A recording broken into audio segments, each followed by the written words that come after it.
Okay, so let's talk about the two times, and there have been more than that, but that I backed out of job offers for a paralegal position.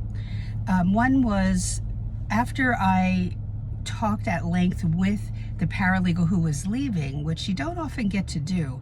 She was moving to another state, so the attorney had her interview me as he was driving up from a different part of Florida.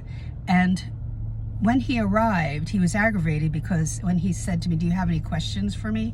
Honestly, I was just thinking he wanted to meet me. I had asked all the questions of the paralegal.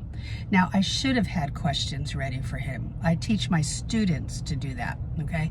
But what I saw was he was so highly agitated that he was somebody I probably didn't want to work with. I just didn't need that in my life. That little thing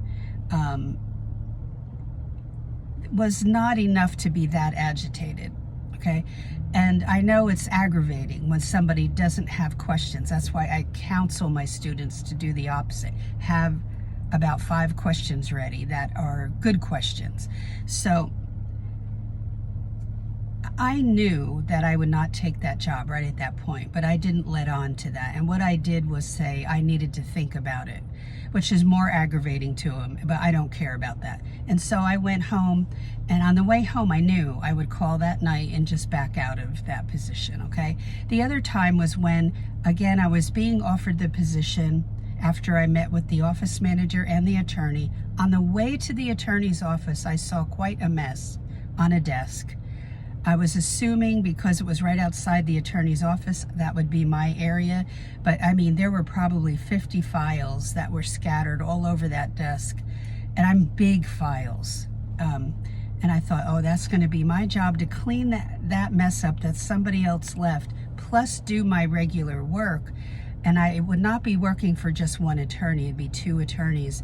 And I have enough experience to know that's not easy and to catch up with all that garbage that someone else left. So I decided not to take that job. See, that's what I look for when I'm walking through the office. So those are 2 times. Those are 2 things you should be aware of. Don't get yourself into a toxic environment, and don't get yourself into a mess that someone else has left. You won't be able to clean it up as fast as they expect you to. Believe me, especially as a beginner. So stay tuned for a workshop that's coming up called How to Land Your First Paralegal Position Without Experience. Stay tuned for details on that. This is a very popular workshop I do. And go to paralegalcoffeetalk.com and look under Accelerator, and you can look under Workshop. I'll post the new dates soon. Take care.